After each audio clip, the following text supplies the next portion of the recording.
ونرجع فرحان كالظبيل للهلولة حط سلاح وثوم حيلة نضربوا شوفار هاد الليلة احنا جايين من كل مكان للصويرة زينة البلدان نزوروا ونرجع فرحان.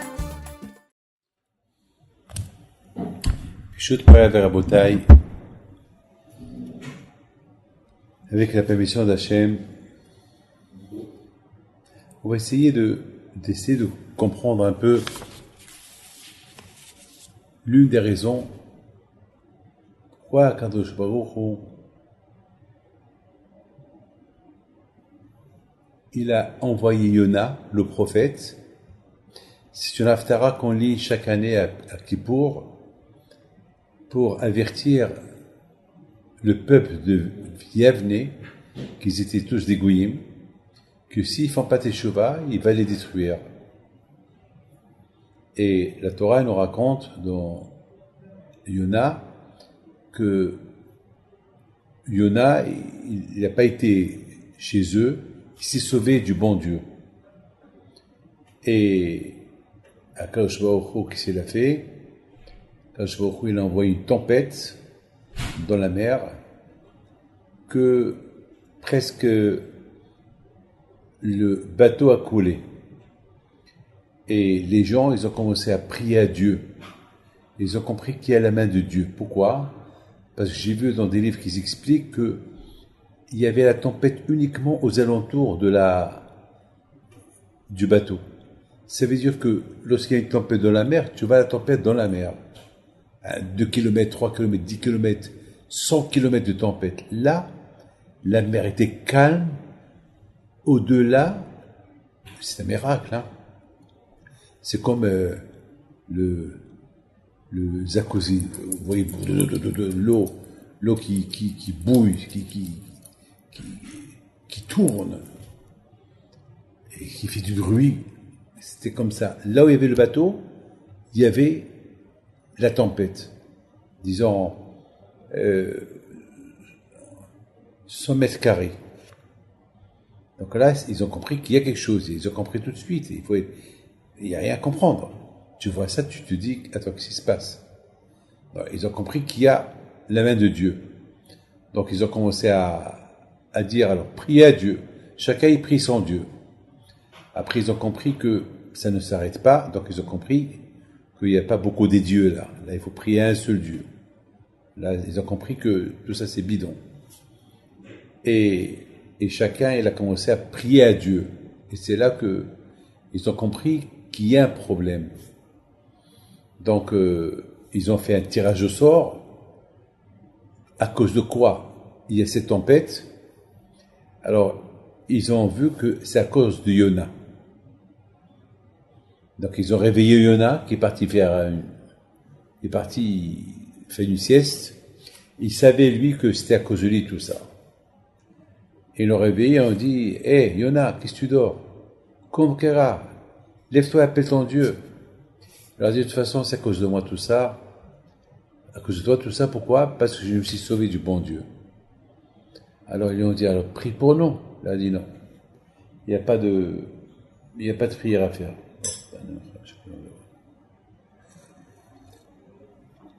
Tout ce qui reste à faire, c'est prenez-moi, jetez-moi dans l'eau et ça va se calmer. Vous avez bien remarqué que l'eau, il n'y a que là où il y a le. C'est pas à cause de moi qu'il y a tout ça. Bon, en 2 mots, c'est ça l'histoire. Yona, ils l'ont fait tomber dans la mer, ils l'ont jeté dans la mer. Il y a un poisson qui est venu, une baleine qu'elle a avalée, après elle a recraché. Et après, Yona est parti dans cette ville de Yavne, et il leur a apporté le message de Dieu, que Dieu va détruire Yavne s'ils font pas Teshuvah, et toute la ville a fait Teshuvah, et voilà. Donc, nous sages, je raconte la raison pourquoi Yona il s'est sauvé, c'est parce qu'il a dit, je préfère que le bon Dieu me punisse,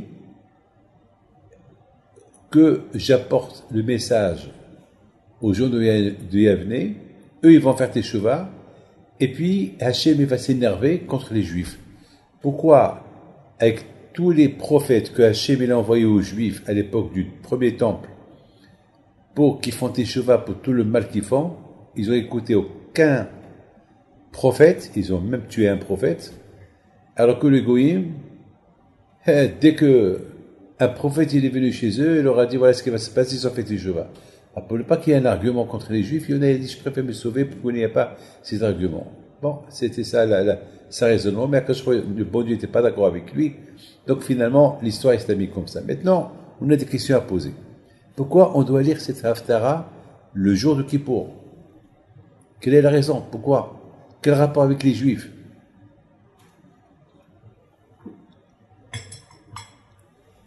Et n'oubliez pas que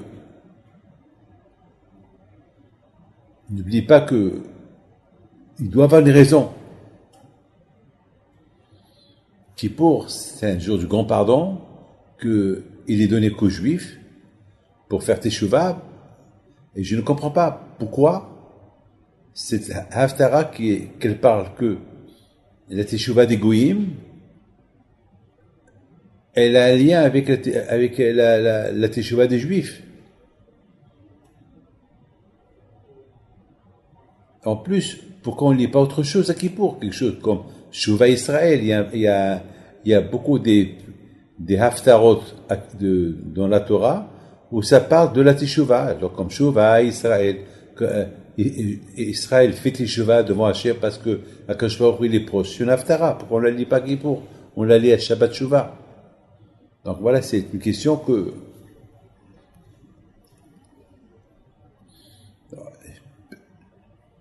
plutôt une prophétie que les prophètes juifs ont dit aux juifs à propos de la Teshuvah à lire à Kippour. Pourquoi on dit une Haftara qu'elle est liée à la Teshuvah des Goïm qu'on lit à Kippour? Quel rapport avec nous et les Goïm? Alors la deuxième question, c'est qu'on voit que Yona, le prophète, lorsqu'il a vu que le bateau était en catastrophe et qu'il y avait une grande tempête, qu'est-ce qu'il fait? Il va, de un côté, il dort. C'est Pélé. Est-ce que vous avez vu quelqu'un que Dieu préserve dans un bateau qui est en train de couler, il va dormir? Alors pourquoi il est parti dormir?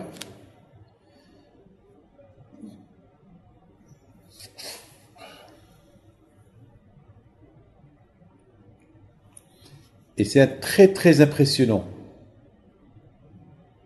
que nous, les Juifs, on a accepté cette prophétie, cette histoire de Yona avec les Goïm, et on l'a lu à Kippour.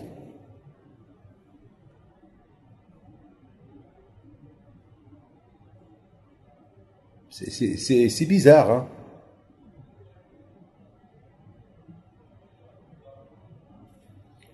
Les amis,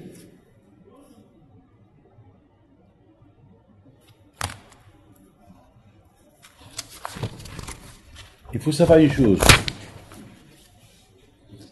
Le jour du Kippour, on le commence bien. On a bien mangé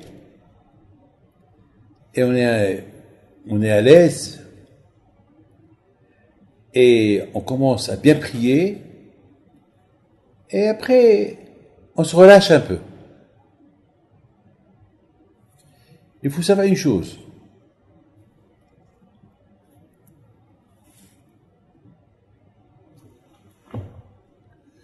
Que de chez Hachem, on ne peut pas se sauver.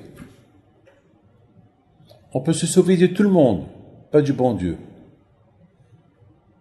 Où je peux aller? Mais Hachem, il est partout. Yona, simplement Yona, il a voulu nous enseigner un enseignement. Lorsque le jour de Kippour il arrive, il faut faire une Teshuvah. On sait très bien que Yona, au fond de lui, il n'a pas où se sauver du bon Dieu. Il n'y a pas où aller. Mais malheureusement, l'être humain, il croit qu'il peut se sauver. C'est quoi il croit qu'il peut se sauver? On sait, par exemple, on sait que telle et telle chose, c'est péché de la faire. Ben, on fait semblant que je ne sais pas. Ou bien on fait semblant, bon, ça y est. On essaie de trouver des réponses, solutions que ça y est du tout. Non, on ne peut pas dire que ça y est du tout. Ce que tu fais, c'est pas bien. On ne peut pas se sauver du bon Dieu. Beaucoup des fois, on croit, le jour du grand pardon, qui pour le bon Dieu, il distribue le pardon à tout le monde. Alors, on peut, allez, Hachem, il fait le pardon à tout le monde, moi aussi il va me pardonner. Non. Hachem, il ne pardonne pas.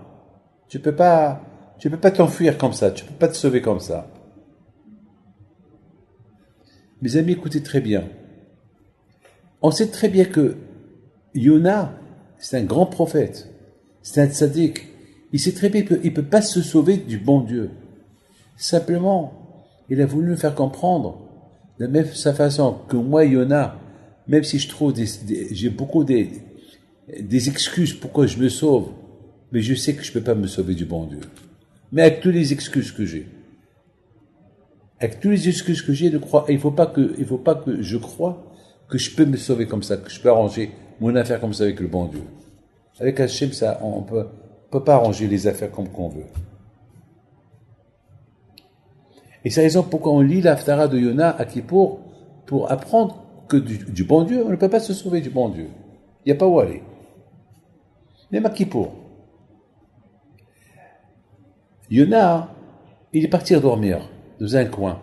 On a posé une question tout à l'heure, quoi, dans un danger, comme ça, il va dormir? Non. Yona, il a fait uniquement allusion à ceux qui s'endorment de leur faute. Ils croient que j'ai rien fait. C'est pour ça qu'on dit dans les Slihodé, Ben Adam, la Malecha Nirdam. Hé, monsieur, qu'est-ce que tu es en train de t'endormir? Il y a des gens qui s'endorment dans leur, ils sont tellement habitués à leur bêtise, qu'ils s'endorment, ça est comme quelqu'un qui dort, il voit rien du tout. Quelqu'un qui dort, il est déconnecté de ce monde. Alors, il y a des gens qui font tellement des fautes tout le temps, c'est qu'ils sont comme s'ils s'endorment, et ils ont l'habitude, ils les font. Non. Réveille-toi, il y a le danger. Il y a beaucoup de fois, on sait que c'est péché, on sait qu'il y a un danger, et on les fait quand même. Eh bien, c'est ça ce que Yonel a voulu nous apprendre. Regardez, même que j'ai fait semblant que j'ai parti dormir dans un coin, ils sont venus me réveiller pour me dire, hé, qu'est-ce que tu dors? Lève-toi, appelle Dieu. Allez, sors de ton sommeil. Et même le Rambam me dit, c'est quoi la vraie teshuva? C'est Oro, Ishini, Mishinatrem. Réveillez-vous de votre sommeil. Quand quelqu'un lorsqu'il dort, il voit pas ce qui se passe à gauche et à droite, comme ça. On est témoin dans les fautes, on est endormi dans les fautes, jusqu'à qu'on fait même pas attention. Qu'est-ce qu'on fait pas? Et lorsque quelqu'un dort, il voit rien du tout. Mais sache, on te voit. Toi, tu vois rien du tout. Mais on te voit. Le bon Dieu te voit. Il y a beaucoup de gens qui croient qu'ils font semblant qu'ils font pas de faute. Mais Hachem, il sait que tu es en train de faire une faute. C'est comme quelqu'un que le Shabbat, il a fait une faute. Je lui dis, c'est péché. Il m'a dit, c'est vrai. Je lui dis, c'est vrai, tu sais que c'est péché. Oh oui, pardon. Voilà. Il y a beaucoup de gens qui ne veulent même pas écouter les cours de Torah. Parce qu'ils savent que, en écoutant, quelqu'un, une fois, je lui dis, mais pourquoi tu n'écoutes pas les cours de Torah? Mais pourquoi dès que je commence à parler, tu te sauves? Il me dit, si je t'écoute, je vais être obligé de faire ce que tu dis. Et j'ai pas envie. Je dis, mais Hachem, il sait que tu as pas envie. Alors tu rigoles avec le bon Dieu. Toi, tu ne veux pas écouter pour ne pas que tu sois obligé de faire. Mais c'est Hachem, il sait que tu ne veux pas écouter parce que tu ne veux pas faire ce que Hachem te dit de faire. Alors Hachem va te poser des questions. Il va te dire, alors pourquoi tu veux pas ce que je te dis? Tu rigoles avec moi. Tu sais que je veux pas que tu fais ça et tu le fais quand même. Mes amis, n'oubliez pas une chose. Yona est devenu un prophète uniquement parce qu'il était heureux à Simchat Bet HaShoeva. Il était heureux, très content dans la fête de Sukkot. Très, très content. Il était parce que la fête de Sukkot, c'est la fête de la présence d'Hachem avec le monde. Parce que la Soukha, on dit que dans la Soukha, il y a Akadosh Baruch Hu. Donc, tellement qu'il était content de la présence d'Hachem, dans Simchat Bet HaShoeva, dans la Soukha, jusqu'à qu'il est devenu prophète. Donc, il n'y a pas un communal qui sait c'est quoi Hachem. Donc, j'ai toujours dit une chose. J'ai toujours dit, c'est pourquoi à Sukkot, on appelle Sukkot la fête de la joie. Zma Simchatenu. Pourquoi on l'a fait la fête de la joie? Alors j'ai répondu, j'ai dit parce que à Rosh Hashanah, on couronne Hachem. À Rosh Hashanah, on proclame Hachem comme roi. Et on veut le couronner. À Kippour, vraiment, on le couronne. Maktire moto. Alors, la préparation du couronnement, c'est à Rosh Hashanah. On l'appelle Meler. Et à Kippour, on le couronne sur nous. Et à Sukkot, Akadosh Baruch Hu nous dit, bon, vous m'avez couronné, vous m'avez désigné comme roi, alors maintenant, moi, je viens, je suis votre roi, je viens me réjouir avec vous. Et nous, on est contents à Simchat Torah avec le couronnement de Akadosh Baruch Hu, Simchat Torah avec la Torah. Et bien sûr, voilà, vous vous rendez compte, la fête de Sukkot, c'est la fête de la joie. Pour moi, la fête de Sukkot, c'est lorsque quelqu'un, il se réveille à Kippour de son sommeil, il fait teshuva, il sait qu'il ne peut pas se sauver du bon Dieu, il sait que ce qu'il a fait, il a fait que des fautes, et qu'il reconnaît ses fautes. Alors là, il peut dire, je couronne Akadosh Baruch Hu comme roi sur moi. Quand je veux dire, je suis heureux de toi. Eh bien, mes amis, il y a beaucoup de gens qui font Kippour, Rosh Hashanah et Kippour, soit-disant ils couronnent Hachem, soit-disant ils proclament Hachem comme roi, il faut ce côté tout, mais ils sont loin, ils sont très très loin de la vérité. Ils sont très très loin.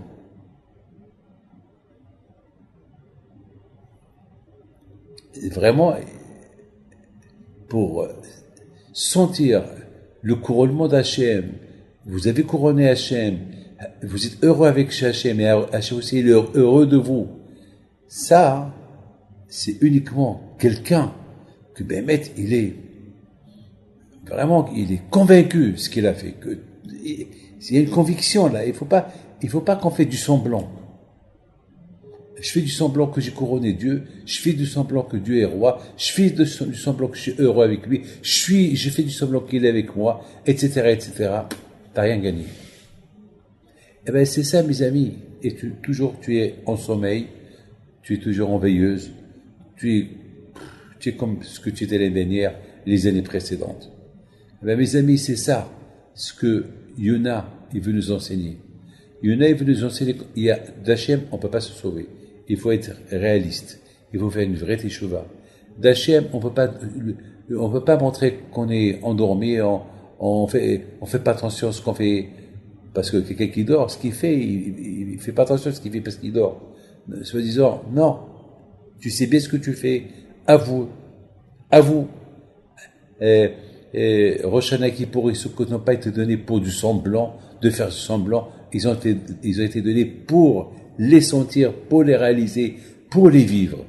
Donc, si tu fais du semblant, tu te mens à toi-même. C'est comme malheureusement, quelqu'un qui trompe, je m'excuse de vous le dire, il fait du mal à sa femme. Il trompe sa femme, il fait du mal à sa femme. Et chaque fois que je lui parle, il me dit, Rabbi David, j'ai arrêté, Rabbi David, et tout le temps, ça fait déjà 10 ans. Il n'arrête pas. Je dis, mais comment tu vas prier? Comment tu fais Kippour? Comment tu fais ça? Il me dit, oui, je sais. Il dort. C'est pour ça, le Rambam me dit, Oro Ishinim, réveillez-vous, ne faites pas du semblant. Parce qu'Hachem, il sait que vous faites du semblant. On ne joue pas avec Hachem. On joue avec tout le monde. Et je pense, mes amis, c'est pour ça qu'on lit cette Haftara à Kippour. On lit cette Haftara à Kippour uniquement pour nous dire que lorsqu'on couronne Hachem et on avoue les fautes qu'on a fait, on demande pardon à Hachem, on se réveille de notre sommeil et on se sauve plus de lui. Celui qui fait du semblant, c'est qu'il se sauve de la réalité. Je répète, celui qui fait du semblant, c'est qu'il se sauve de la réalité. Je répète, faire du semblant, c'est de se sauver de la réalité, vérité. Voilà. Et c'est ça. Alors, le prophète Yona, il a voulu être comme un exemplaire. C'est pour ça et c'est la raison pourquoi on lit Haftara à Kippour. Et je m'excuse de vous dire, même que cette Haftara-là, elle ne concerne que les goyim, que les non-juifs, pas les juifs, mais quand même, Akadosh Baruch Hu, il a voulu nous apprendre que même un goy, il peut faire teshuva. Même s'il n'a pas reçu. Parce que n'oubliez pas, la teshuva, elle n'a pas été, elle n'a pas, ceux qui font teshuva, c'est pas que les juifs seuls, même les goyim peuvent faire, même un non-juif peut faire, se repentir, faire teshuva. D'ailleurs, on voit dans l'histoire, dans l'histoire de Yona, cette prophétie a été donnée aux non-juifs et non pas aux juifs. Regardez la paracha de cette semaine, la paracha de Sédom. Lorsque Hachem il a décidé de détruire Sédom, Abraham a bien dit à Kadosh Baruch Hu, et peut-être il y a des tzadikim. C'est pas que Hachem il a dit à Abraham, non, il n'y a pas de tzadikim. Et pourtant, ils avaient la chance pour faire des teshuva, ils l'ont pas fait. Regardez, avant que Hachem ait apporté le déluge au monde, Akadosh Baruch Hu, 7 jours avant le déluge, Hachem, il a attendu 7 jours. Le déluge devait avoir lieu telle et telle date, et il y avait un tzaddik qui est mort, qui s'appelle Methushelah, qui était le grand-père de Noah. Alors lorsqu'il est mort, Hachem a dit, peut-être, par sa mort, ils vont faire teshuva. On sait très bien toujours que les tzaddikim, ils prennent le mal ils prennent le mal du monde. Donc Hachem a dit, peut-être, ils vont faire teshuva, mettons qu'ils vont pleurer Methushelah, et ils vont faire teshuva. Parce que celui qui est protégé, par son mérite, mettons qu'il est mort, ils sont sans protection. Et lorsque Hachem a vu que les gens de l'époque du déluge n'ont pas fait teshuva, là, Kadosh Baruch Hu, il a détruit le monde. Vous voyez que même les goyim, ils ont la notion de la teshuva.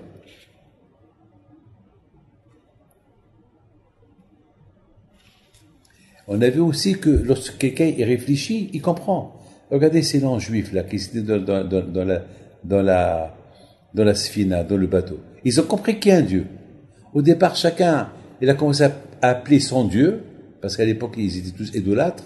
Et il y avait le Dieu du soleil, le Dieu de la lune, il y a ceux qui vénéraient le diable, il y a ceux qui vénéraient les fantômes, il y a ceux qui vénéraient comment ça s'appelle, la lune, le ciel, la terre. Il y a même ceux qui vénéraient le sable. À l'époque d'Abraham, les gens, ils vénéraient le sable. Alors chacun a commencé à appeler son Dieu. Et à un moment donné, ils ont compris que personne ne répond. Donc ils ont compris que il y a une personne qui est là-bas au coin, elle dort.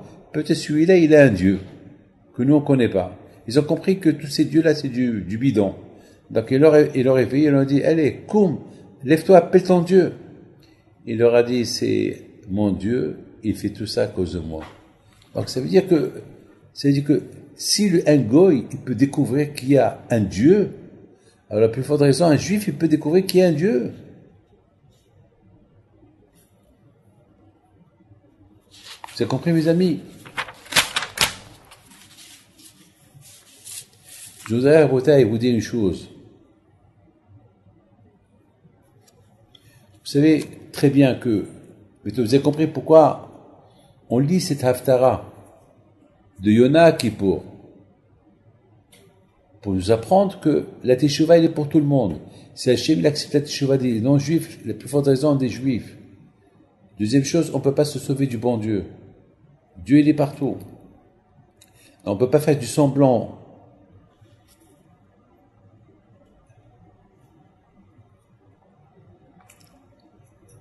Que on fait teshuva et en réalité on la fait pas. Et de l'autre côté, il faut savoir que de Hachem, on peut pas se sauver. Et que lorsque tu cherches Hachem, tu fouilles, tu trouves. Alors si ces goyim, ces non-juifs là, ils ont fouillé, ils ont trouvé, ils ont cherché qui est Dieu, ils ont découvert qui est un Dieu, la plus forte raison que nous, on peut découvrir Dieu, surtout lorsqu'on respecte Torah Mitzvot. On peut pas. Il faut ouvrir les yeux. Rosh Hashanah et Kippour et Sukkot ont été donnés pour une raison. Et il faut pas il ne faut pas tromper soi-même.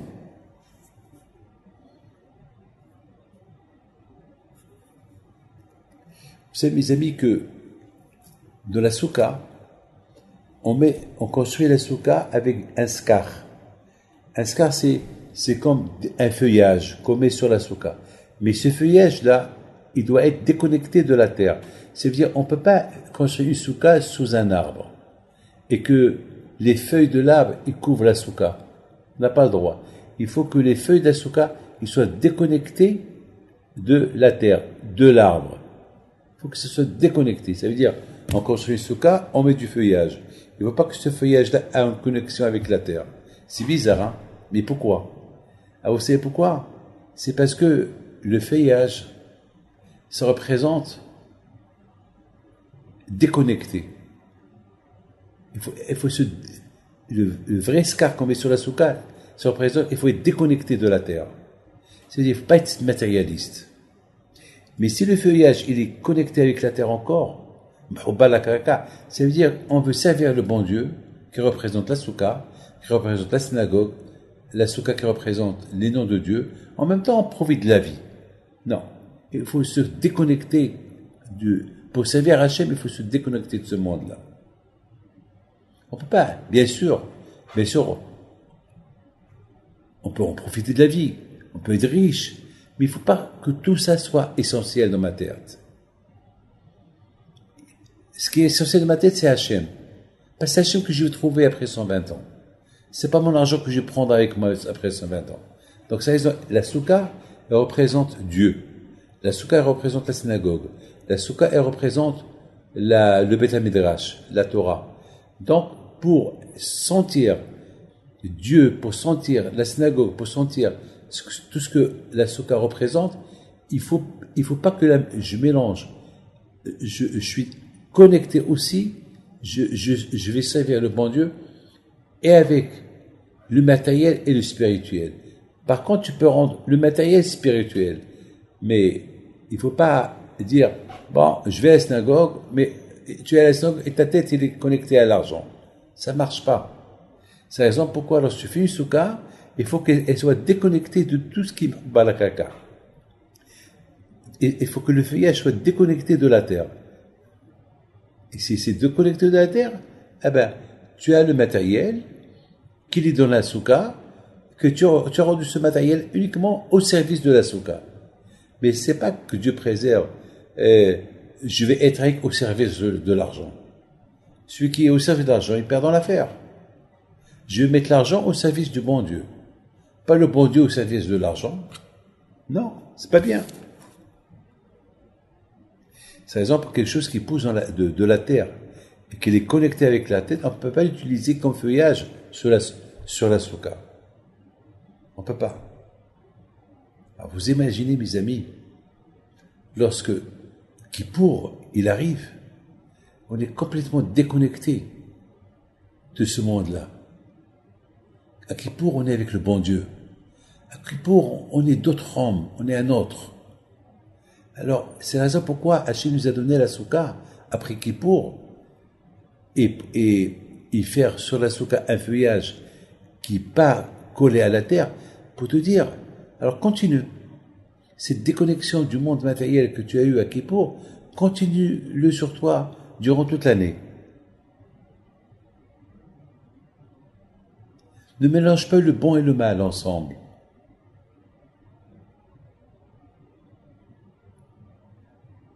Et c'est la raison pourquoi on nous rappelle que Yona est devenu ce qu'il est devenu à Sukkot. Et parce que Yona est devenu ce qu'il est devenu un grand prophète à Sukkot, alors pourquoi pas s'être déconnecté de ce monde-là?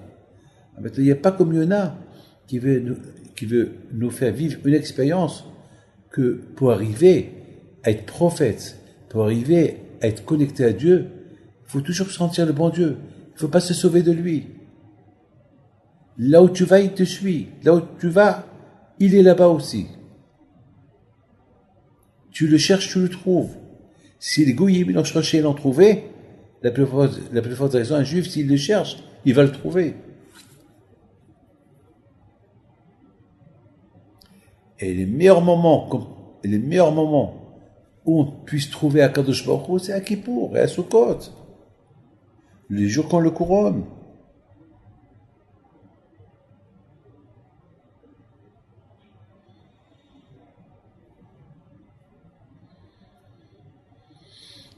Le mot Tishrei, c'est le mois de Tishrei. Le mot Tishrei, c'est du verbe Shechena. Que lorsque quelqu'un, pendant le mois de Tishrei, il va bien servir à Kadosh Baruch Hu, alors, puisque la plupart du mois de Tishrei, c'est les fêtes, il y a Rosh Hashanah, Kippour, Sukkot, Hoshana Rabbah, Simchat Torah, les 3/4 du mois, c'est des fêtes. Donc, tout le mois, ça devient comme un mois de fête. Alors, vous imaginez combien de spirituel on peut acquérir pendant ce mois-là. Et c'est dommage de gâcher tout. Mes amis, à Kippour on fait des chevaux. Mais à quoi sert qu'on fait des chevaux à Kippour? On se sauve de la réalité. C'est comme une femme qui va faire le mikvé et qui est nida. Bien sûr qu'elle ne va jamais être propre. C'est comme se moquer de Akadosh Baruch Hu à Kippour. On sait qu'il est là, on sait qu'il est présent, et on fait n'importe quoi. On se sauve de la réalité. Alors voilà, Yona, c'était une façon de dogma. Voilà, un exemple. Voilà, il a fait semblant qu'il s'est sauvé, il a fait semblant qu'il s'endort, et voilà. C'est ce qu'il veut nous apprendre. Ne faites pas ce que j'ai fait. Je me suis sauvé. J'ai fait semblant que je m'endors. Alors que je connais la vérité. Alors qu'il faut pas faire comme ça. L'histoire de Yona, c'est une histoire vivante. C'est une dogma. C'est une réalisation extraordinaire de laquelle on peut apprendre beaucoup de choses. Que celui qui se sauve du bon Dieu, il se fait arrêter.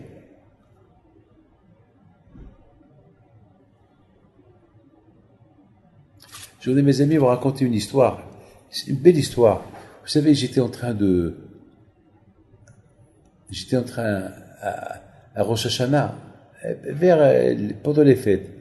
J'ai pas préparé un cours. Et puis, j'ai commencé à préparer le cours pendant que tout le monde priait. Après, j'ai dit comment? Maintenant, je vais faire le cours et je vais prier. Et j'ai raté la prière. Comment je vais faire? Et lorsqu'on est arrivé à l'Echadoudi, il y a eu un païtan, qui s'est chanté. Et il a chanté pendant un quart d'heure, l'Echadoudi. Et ça m'a donné le temps de faire vite ma prière. Vous savez, c'est une petite histoire, une petite anecdote. Ça veut dire, qui veut dire quoi? Qui veut dire que, Akadosh Baruch Hu, quand même, lorsqu'on a besoin de lui, il nous aide. Regarde, ce monsieur-là, il ne devait même pas venir pour chanter. Mais je vous donne parole d'honneur.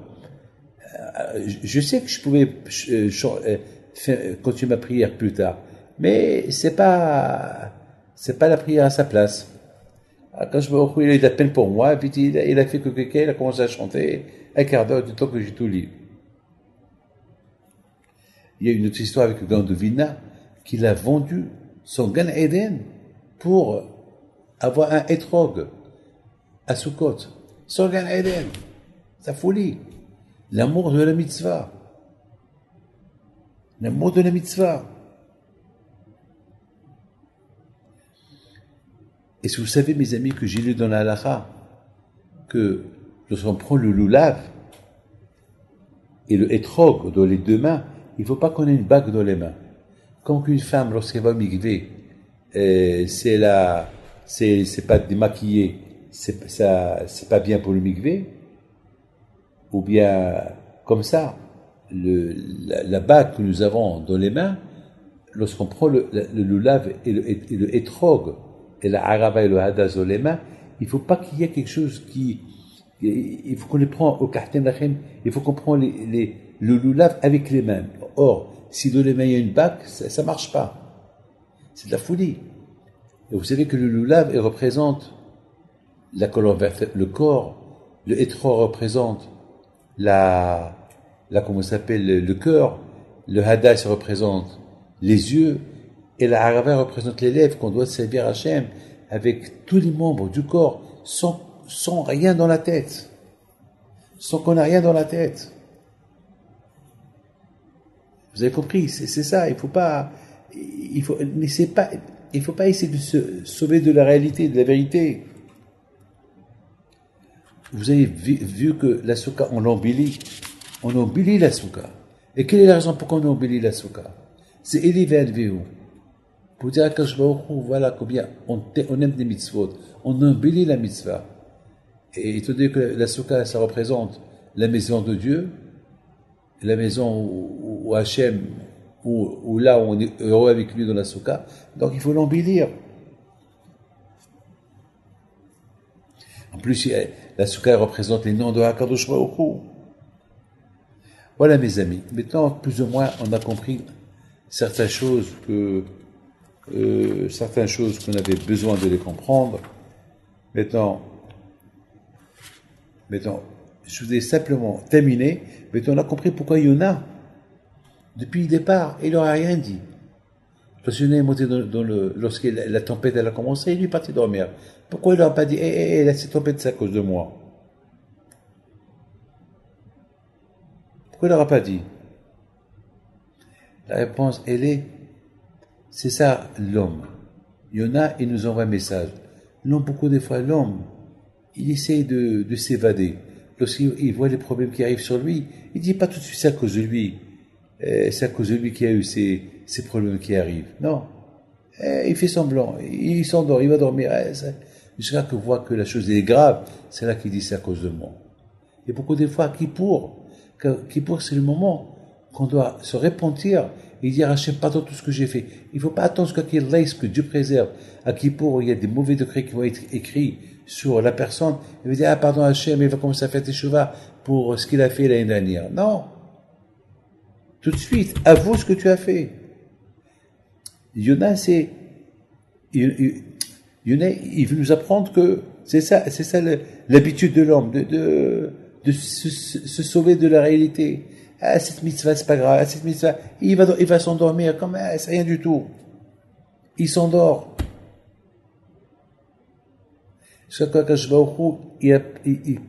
Il crée des situations pour réveiller cet homme-là, pour lui dire, c'est à cause de toi qu'il y a tout ça. À Kippour, mes amis, il faut être sûr qu'il n'y a pas où se sauver. Il n'y a pas où se sauver de la réalité. Et il ne faut pas essayer de jouer avec le bon Dieu. À Kippour, il est à côté de toi, il voit ce que tu fais. Il faut que la teshuva soit honnête. La vie, elle est entre tes mains, à Kippour.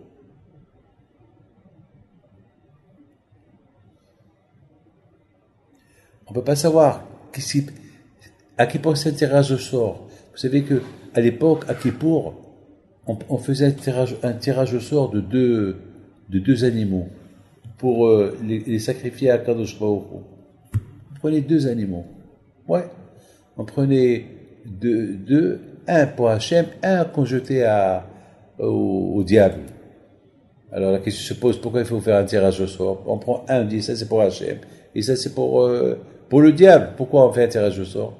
Eh bien, on va te rappeler qu'à Kippour, ta vie, elle est entre tes mains.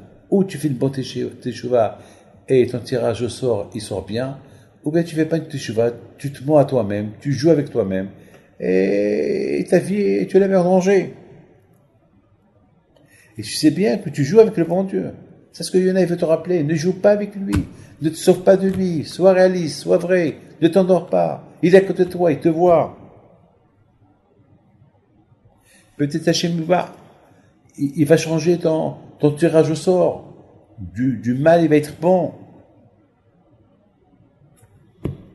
Yona qui a fait toute cette expérience sur lui, ils ont fait le goral, un tirage au sort dans le bateau, il est tombé sur lui. Donc voilà, tu vois, tu t'es sauvé. Tu veux faire le malin, voilà, c'est toi. Mes amis, il y a quelqu'un qui arrive chez moi à la maison, et voilà, il savait pas, il voulait, ça veut dire là où j'habitais, et lui aussi, on habitait dans le même immeuble, donc il arrive, et moi aussi j'arrive le Shabbat. Lui, il arrive en voiture, moi j'arrive à pied. Dès qu'il m'a vu, il a eu peur, il a été choqué. Il savait pas quoi faire. Je l'ai calmé. Presque presque il a foncé sur moi. Je l'ai calmé. Je lui ai dit, doucement, doucement. Le lendemain, alors je l'ai vu, je lui ai dit, il venait pour s'excuser. Il m'a dit, je m'excuse pour hier. Je lui ai dit, mais hier, tu allais me tuer. Il m'a dit, ah, j'ai été choqué, je t'ai vu. Je lui ai dit, tu étais choqué de moi. C'est-à-dire que tu as eu peur de moi, et du bon Dieu, tu n'as pas peur. C'est ça, on joue avec soi-même. Si de moi il a peur, de bon Dieu devait avoir 2 fois plus peur. Voilà, mes amis, ce que je pense de tout ça. Que le bon Dieu vous protège, chez vous dans la santé, la joie, la prospérité. Amen. J'ai donné ce cours-là le jour de... Aujourd'hui, c'est la Iloula de Rabbi Haïm Pinto de Casablanca, le 15 Hijvan. Que son zérout soit avec vous. Amen. Et pourquoi j'ai parlé sur Kippour et de Yona aujourd'hui? Ben, mes amis, parce que j'aime Yona. Et c'est la Torah. C'est un cours que je voulais donner parce que lorsqu'on fait l'Iloula d'un tzaddik, le zérout du tzaddik, on révèle le zérout du tzaddik, qu'il soit avec nous, Amen, et que B'at Hashem, un cours de Torah comme ça, il ne peut que nous pousser à faire une bonne teshuva, Amen, Amen.